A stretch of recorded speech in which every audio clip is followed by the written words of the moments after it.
Assalamualaikum warahmatullahi wabarakatuh. Perkenalkan, nama saya Diana Lestari dengan NIM T20187092 kelas Matematika 3. Video ini ditujukan untuk memenuhi tugas mata kuliah Multimedia Pembelajaran Matematika dengan dosen pengampu Ibu Afifah Nur Aini, Magister Pendidikan. Bismillahirrahmanirrahim. Pada video kali ini kita akan belajar tentang apa itu kaidah pencacahan. Dalam hal ini yang akan kita bahas yaitu dua pokok pembahasan. Yang pertama, pengertian dari kaidah pencacahan itu sendiri, dan yang kedua, jenis dari kaidah pencacahan. Langsung saja, yang pertama yaitu kaidah pencacahan.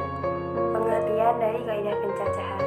Kaidah pencacahan itu sendiri atau biasa disebut dengan counting rules merupakan suatu cara atau aturan yang digunakan untuk menghitung seluruh kemungkinan yang bisa terjadi dalam suatu percobaan tertentu. Jadi, dapat disimpulkan bahwa kaidah pencacahan merupakan sebuah ilmu yang berkaitan dengan menentukan banyaknya cara suatu percobaan yang dapat terjadi. Selanjutnya yaitu jenis-jenis kaidah pencacahan. Jenis-jenis kaidah pencacahan di sini ada 5 pokok. Yang pertama penjumlahan, yang kedua perkalian, yang ketiga faktorial, yang keempat permutasi, dan yang terakhir kombinasi. Langsung saja kita ke jenis-jenis kaidah pencacahan yang pertama, yaitu penjumlahan. Dalam kaidah pencacahan penjumlahan, jika ada sebanyak A benda pada himpunan pertama dan ada sebanyak B benda pada himpunan kedua dan kedua himpunan tersebut tidak beririsan, maka jumlah total anggota di kedua himpunan tersebut dinotasikan dengan A plus B. Langsung saja kita ke contohnya. Di sini ada soal di mana Joko merupakan seorang guru di sekolah menengah pertama Nusa Bangsa. Ia mengajar di kelas 9A yang jumlah siswanya ada 30 orang, kelas 9B ada 35 orang, dan kelas 9C ada 37 orang. Maka jumlah siswa yang diajar oleh Joko ialah berdasarkan kaidah pencacahan penjumlahan, maka dapat kita peroleh yaitu 30 ditambah 35 ditambah 37 sama dengan 102. Jadi jumlah siswa yang diajar oleh Joko di SMP Nusa Bangsa ialah sebanyak 102 siswa. Selanjutnya kita beralih ke kaidah pencacahan yang kedua, yaitu perkalian. Pada aturan perkalian ini dapat diperinci menjadi dua bagian, namun keduanya itu saling berkaitan, saling melengkapi dan memperjelas. Kedua kaidah tersebut ialah menyebutkan kejadian satu persatu dan aturan pengisian tempat yang tersedia. Maka jumlah yang diperoleh yaitu dinotasikan dengan A kali T. Langsung saja ke contoh. Contohnya, di sini ada soal di mana Wulan memiliki 10 baju, 5 rok, 3 sepatu, dan 2 kacamata. Maka ditanyakan berapakah cara Wulan dapat memakainya. Dan berdasarkan kaidah pencacahan perkalian tadi diperoleh 10 dikali 5 kali 3 kali 2 sama dengan 300. Jadi ada 300 cara Wulan bisa memakainya.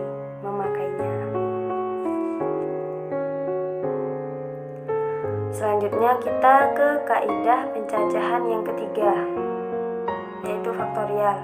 Dalam jenis kaidah pencacahan yang ketiga yaitu faktorial, jika n adalah sembarang bilangan bulat positif, maka n faktorial merupakan perkalian dari bilangan-bilangan bulat positif dari 1 sampai dengan n, atau bisa kita tulis dengan n faktorial sama dengan 1 dikali 2 dikali 3 sampai dengan n-2 dikali n-1 dikali n. Dan perlu kita ingat juga bahwa untuk 0 faktorial dan 1 faktorial nilainya sama dengan 1. Selanjutnya yaitu contoh dari faktorial. Tentukan nilai dari 5 faktorial berdasarkan kaidah pencacahan yang sebelumnya, yaitu faktorial yang sudah dijelaskan tadi. Diperolehlah 5 kali 4 dikali 3 kali 2 kali 1 sama dengan 120. Jadi nilai dari 5 faktorial ialah sama dengan 120. Seperti itu. Selanjutnya permutasi. Ini merupakan jenis kaidah pencacahan yang keempat. Dalam permutasi, jumlah susunan yang berbeda dari pengaturan objek-objek yang memperhatikan urutan, dan jumlah ini dinotasikan dengan P, N, R. Dalam permutasi ada beberapa macam permutasi. Yang pertama, permutasi dengan n objek yang berbeda. Yang kedua, permutasi dengan n objek yang sama. Dan yang ketiga, permutasi melingkar atau bisa kita sebut dengan permutasi siklis. Dan yang terakhir yaitu permutasi berulang. Selanjutnya kita bahas yang permutasi n objek yang berbeda. Dalam permutasi n objek yang berbeda merupakan banyaknya permutasi dan pengambilan r objek dari n objek yang berbeda dengan P n, R sama dengan n faktorial per n min r faktorial, di mana n lebih besar dari atau sama dengan r. Dan untuk r sama dengan n, maka diperolehlah P n, n sama dengan n faktorial. Macam-macam permutasi yang kedua yaitu n objek yang sama. Dalam n objek yang sama, jika dari n objek terdapat n1 objek pertama yang sama, n2 objek kedua yang sama, sampai dengan nk objek k yang sama, maka banyaknya permutasi dari n unsur tersebut adalah P sama dengan n faktorial per n1 faktorial, n2 faktorial sama dengan nk faktorial.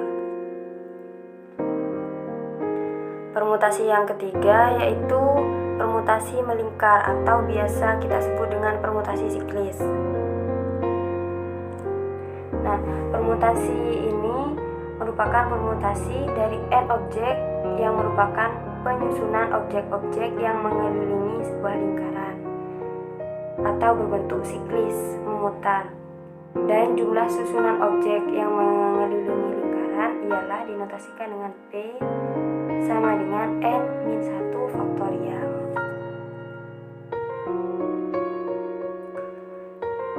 Permutasi yang terakhir yaitu permutasi berulang. Dalam permutasi berulang, banyaknya permutasi berulang K objek yang diambil dari n objek yang berbeda adalah dinotasikannya dengan P sama dengan n pangkat K. Contohnya,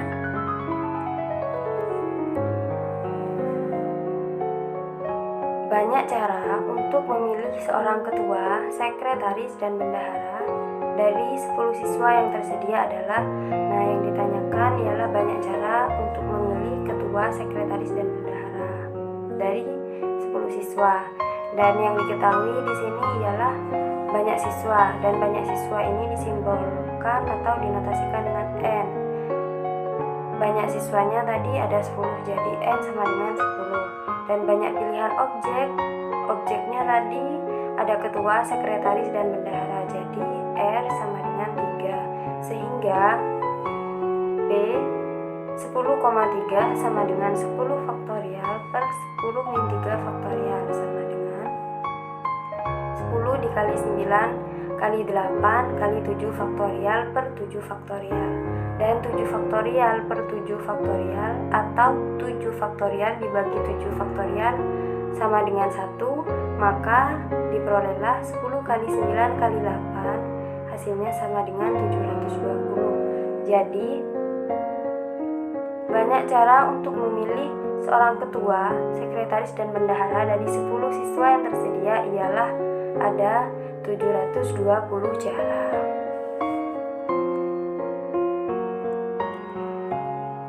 Dan jenis kaidah pencacahan yang terakhir yaitu ialah kombinasi. Kombinasi ini merupakan jumlah susunan dari pengaturan objek-objek tanpa memperhatikan urutannya. Dan kombinasi ini berbeda dengan permutasi. Kalau permutasi tadi dengan cara memperhatikan urutan, tapi kalau kombinasi ini tanpa memperhatikan urutannya. Dan jumlah kombinasi ini dinotasikan dengan C, N, R.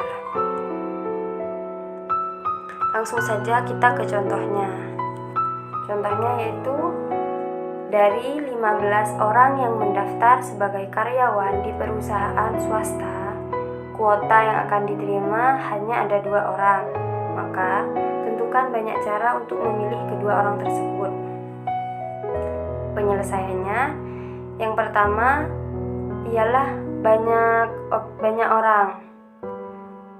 Banyak orang dinotasikan dengan N, dan banyak orangnya ialah sebanyak 15 orang yang mendaftar sebagai karyawan.